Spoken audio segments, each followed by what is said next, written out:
కడప నగర పాలక సంస్థ కార్యాలయంలో మంగళవారం సాధారణ సర్వసభ్య సమావేశం నిర్వహించారు. మేయర్ పాకా సురేష్ కుమార్ అధ్యక్షతన సమావేశం జరిగింది. అజెండాలోని 58 అంశాలకు సంబంధించి జరిగిన చర్చలో ప్రజలకు అత్యవసరమైన అంశాలను మాత్రమే సభ్యులు అంగీకరించారు. ఎమ్మెల్సీ రామచంద్రారెడ్డితో పాటు వైసీపీ కార్పొరేటర్లు, టీడీపీకి చెందిన కార్పొరేటర్ ఉమాదేవి, సంబంధిత అధికారులు హాజరయ్యారు. ఎమ్మెల్యేలు మాధవిరెడ్డి, పుత్తా కృష్ణ చైతన్య రెడ్డితో పాటు వైసీపీ నుంచి టీడీపీలో చేరిన కార్పొరేటర్లు హాజరయ్యారు. నగర సంస్థ కార్యాలయం వద్ద గట్టి పోలీసు బందోబస్తు ఏర్పాటు చేశారు.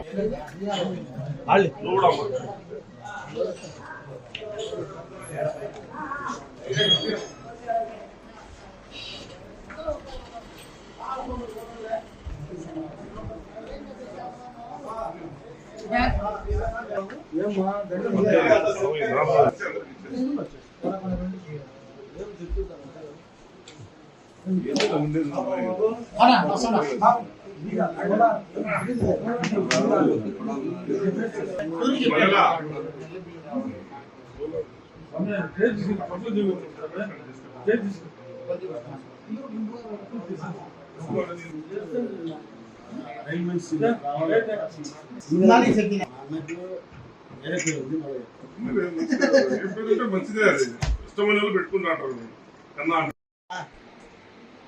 గుడ్ మార్నింగ్ చెప్పి మంచిదే కదా. గ్రేట్ నువ్వు అవునా? అతని తర్వాత నువ్వే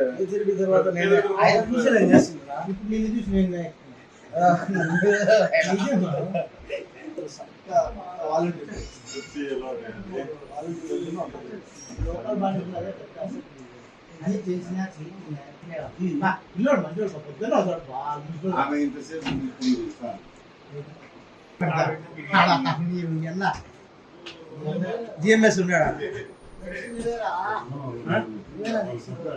ఫస్ట్ కార్పొరేట్ ఒకటైనా లాస్ట్ టైం చదివించుకుంటారే. ఇప్పుడు కూడా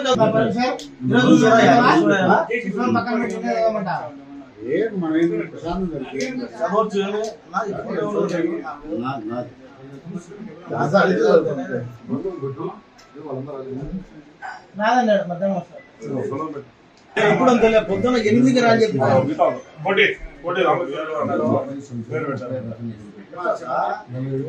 చెప్పడమే. It's 10:15.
దానికి అందము ఆనందం ఒకటి కార్పొరేటర్ ఫస్ట్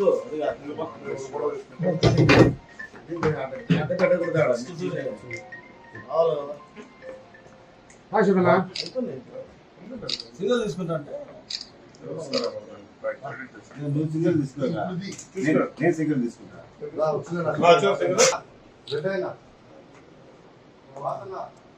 మీరు స్టాప్ రండి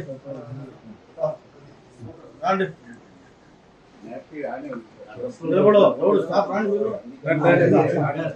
స్టాప్ రండి మీరు తీసుకోవాలి. ఫోటో తిండి మా ఒక్కొక్క రోజు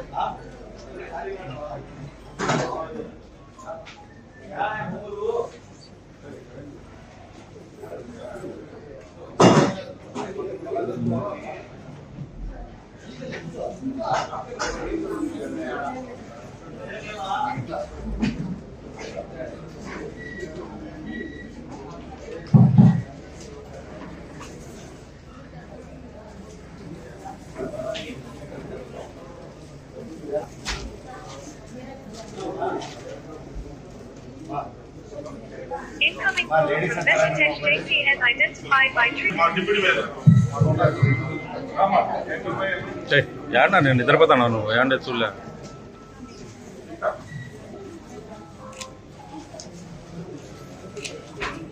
ఓకే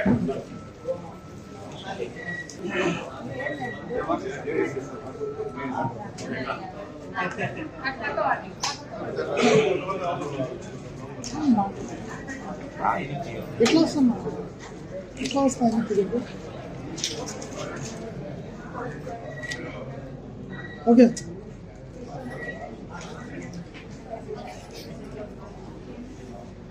ఇప్పుడు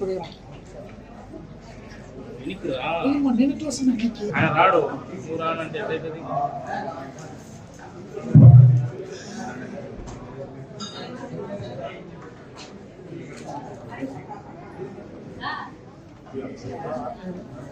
రాజే రాండి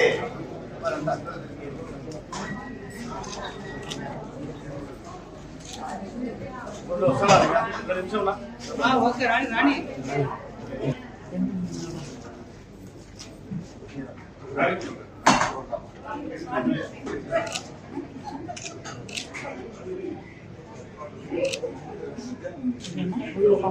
ఓకే ఓకే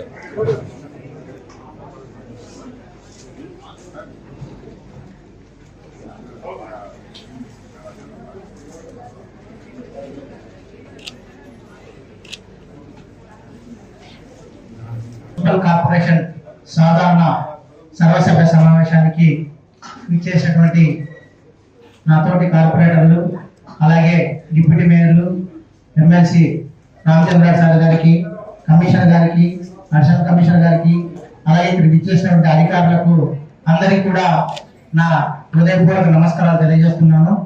ఎందుకంటే కడప నగరపాలక సంస్థలో దాదాపుగా 18 నెలల నుంచి సర్వసభ్య సమావేశం సజావుగా జరగనందువల్ల అనేక అంశాలు ఈరోజు మన సర్వసభ్య సమావేశానికి ముందుకు వచ్చాయి. దాదాపుగా 65 అంశాలు ఈరోజు అజెండాలో రావడం జరిగింది.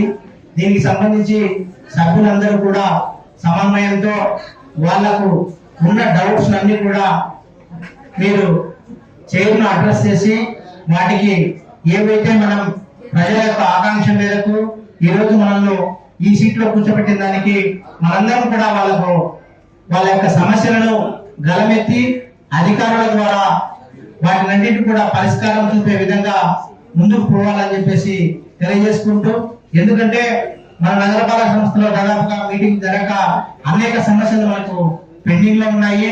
వాటినన్నింటినీ కూడా కూలంకషంగా చర్చిద్దాం. దాని తర్వాత బడ్జెట్ అంశం కూడా మధ్యాహ్నం నుంచి మనం తీసుకోవడం జరుగుతుంది. వాటిని కూడా వాటిలో ఉన్నటువంటి అంశాలన్నింటినీ కూడా మనందరము కూలంకషంగా చర్చించి తగు మంచి నిర్ణయాలు తీసుకుని ప్రజలకు మేలు చేసే విధంగా మనందరం ఉండాలని చెప్పేసి తెలియజేసుకుంటూ, ఎందుకంటే ఈ అంశాల్లో అనేక అంశాలు ప్రభుత్వానికి సంబంధించిన అంశాలు ఉన్నాయి. అలాగే మన పాలకవర్గ సభ్యులైతేనేమి, అలాగే ఇక్కడ జరుగుతున్న పనుల గురించి వివరాలన్నీ కూడా కూలంకషంగా పొందుపరచడం జరిగింది.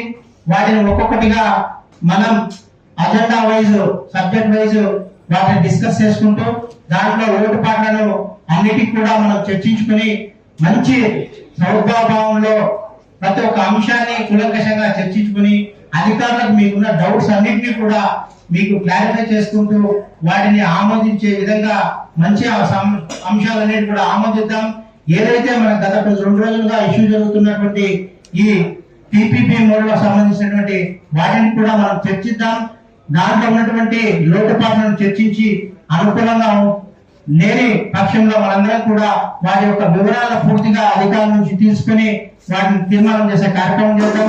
అలాగే గడిచిన మనకు దాదాపుగా 10 రోజులుగా ఫైనాన్షియల్ క్రైసిస్ లో మన నగరపాలక సంస్థ ఉంది. ఎందుకంటే మనకు వస్తున్నటువంటి ఈ రెవెన్యూస్ అన్ని కూడా కేవలం హౌస్ ట్యాక్స్, విఎల్టీ వీటి ద్వారా వస్తున్నాయి.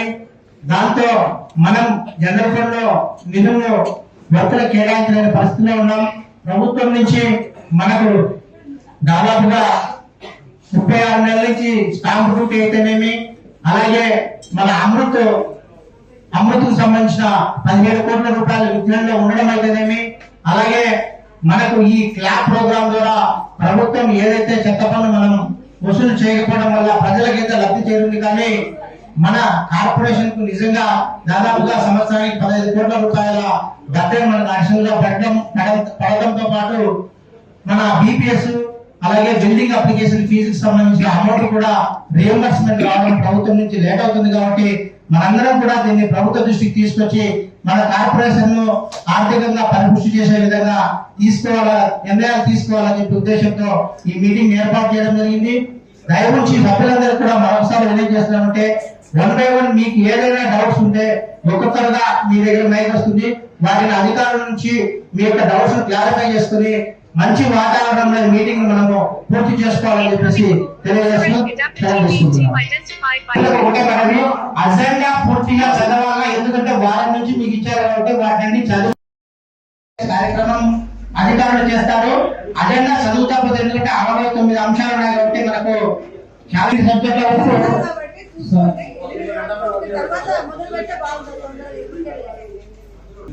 7 ఫైనాన్స్ డిపార్ట్మెంట్ కార్మికులకు రెమ్యునరేషన్